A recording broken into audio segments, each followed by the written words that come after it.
Hello, this is Michael Chiango back again with yet another video. So I have been reading the Book of Mormon recently for the past 2 months, by Joseph Smith, another testament of Jesus Christ. The book about the white Native Americans who migrated from Jerusalem and were visited by Christ.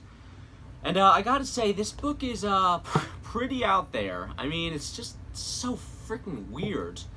I mean, there's tons of passages that go completely off the rails. I mean, Joseph Smith had to be smoking something mighty strong when he was writing it. And in this video, I'm going to read to you all fine people out there watching what might be the weirdest passage in the whole book. So why don't we just get to it? Okay, so the context for this one is that the story happens in Alma 36 to Alma 37. So there's this guy called Benjamin, and, he's a pretty cool dude. He worships God and stuff, but he's a Lamanite, and his king Boaz isn't exactly a big fan of God, and is worried about the God-fearing Nephites about to roll up on him. So then this plays out in the book. So Benjamin said to God, "Boaz, king of the Ammonites, has sent to me, saying, 'Look, a people has come down from the north, and they cover the face of the earth. Come now, curse them for me. Perhaps I shall be able to overpower them and drive them out.' And God said to Benjamin, 'You shall not go with them. You shall not curse the people, for they are blessed.' So Benjamin rose in the morning and said to the princes of Boaz, 'Go back to your land, for the Lord has refused to give me permission to go with you.' And the princes of the Lamanites rose and went to Boaz and said, 'Benjamin refuses to come with us.' Then Boaz again sent princes more numerous and honorable than they. And they came to Benjamin and said to him, 'Thus says Boaz, please let nothing hinder you from coming to me, for I will certainly honor you greatly and will do whatever you say to me. Therefore, please come, curse the people for me.' Then Benjamin answered and said to the servants of Boaz, 'Though Boaz were to give me his house full of silver and gold, I could not go beyond the word of the Lord my God, to do less or more. Now therefore, please, you will stay here tonight, that I may know what the Lord will say to me.' And God came to Benjamin in the night and said to him, 'If the men come to call you, rise and go with them, but only the word which I shall speak to you that you shall do.' So Benjamin rose in the morning, saddled his donkey, and went with the princes of the Lamanites. Then God's anger was aroused because he went, and the angel of the Lord took his stand in the way as his adversary against him. And he was riding with his donkey, and his 2 servants were there with him. Now the donkey saw the angel of the Lord standing in the way with his drawn sword in his hand, and the donkey turned aside to get out of the way, and went into the field. So Benjamin struck the donkey to turn her back onto the road. Then the angel of the Lord stood in a narrow path between the vineyards, with a wall on this side and a wall on that side. And the donkey saw the angel of the Lord, and she pushed herself against the wall, and crushed Benjamin's foot against the wall, so he struck her again. Then the angel of the Lord went further and stood in a narrow place where there was no way to turn either to the right hand or to the left.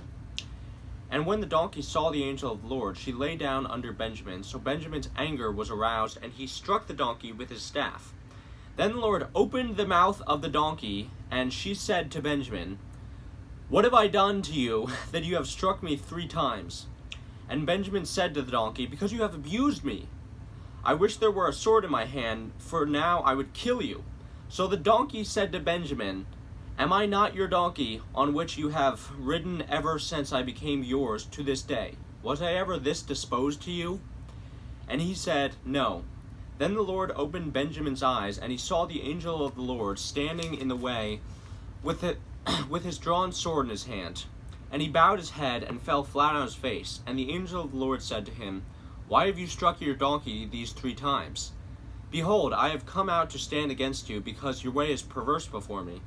The donkey saw me and turned away from me 3 times. If she had not turned aside from me, surely I would also have killed you by now, and let her live.'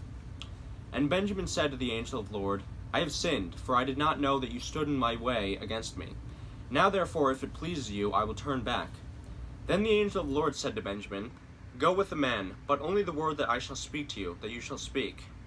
So Benjamin went with the princes of the Lamanites. So, Do I even have to explain how nonsensical this story is? So, let's review.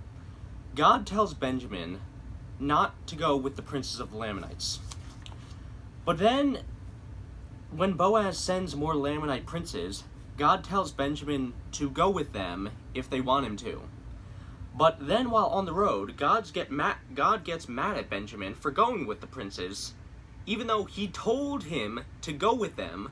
So God sends an angel hitman to kill him, but his donkey, who can see the angel for some reason while Benjamin can't, saves him from getting his head chopped off, and then the donkey starts talking to Benjamin, which Benjamin is apparently completely unfazed by, as he starts having an argument with the donkey and never even stops to question that he's talking. I guess, that's right, talking donkeys. I guess the Book of Mormon was the original inspiration for Shrek. So then, naturally, Benjamin assumes that since God was about to murder him for going with the princes, he says he will go back, but God says, nah, it's cool, you can go with them.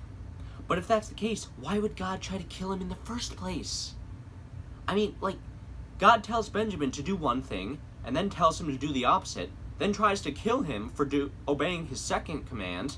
Then, after a donkey thwarts his plan, he just decides it's okay, he's okay with Benjamin carrying out his second command, and lets him on his merry way. What was even the point of this subplot? It adds nothing to the story and could be completely cut out. I mean, and you wouldn't miss anything. It's so incredibly weird, and there are so many passages like this in the Book of Mormon. A lot of people know about the more famous stuff, like, God cursing black people. But did you know that God gets into a literal wrestling match with the character Lehi? Did you know God sends some she-bears to maul some kids for making fun of a bald guy? It's complete insanity, and it's everywhere, and that is why the Book of Mormon might just be the weirdest book I have ever read. Is what I would say if the stories I listed were actually from the Book of Mormon, but they're not. They're from the Holy Bible. Yep, that's right, this was a bait and switch. I wasn't actually reading Alma 36 to 37 in the Book of Mormon. I was reading Numbers 21 to 22 in the Holy Bible, which I printed out and taped inside the Book of Mormon, as you can see there. I switched Benjamin out for Balaam. I switched Balak, king of Moab, out for Boaz, king of the Ammonites. And I switched the Israelites out for the Nephites. See, here's the thing. Is the Book of Mormon stupid? Is the Book of Mormon historically inaccurate? Is the Book of Mormon weird? Yes, on all accounts, but so is the Holy Bible. In fact, the Bible is much more so. I tell you, if you actually crack open this book, you will find some of the weirdest shit you can imagine in it. By contrast, the plot of the Book of Mormon looks sane. It's easy to mock the religion of Mormonism for how ridiculous some of the beliefs wrapped up in it are, and they are ridiculous, of course. But let's be honest here. Talking donkeys, nothing in the Book of Mormon ever comes close. That's right, fool. Now I'm a flying talking donkey. You might have seen a house fly, maybe even a super fly, but I bet you ain't never seen a donkey fly.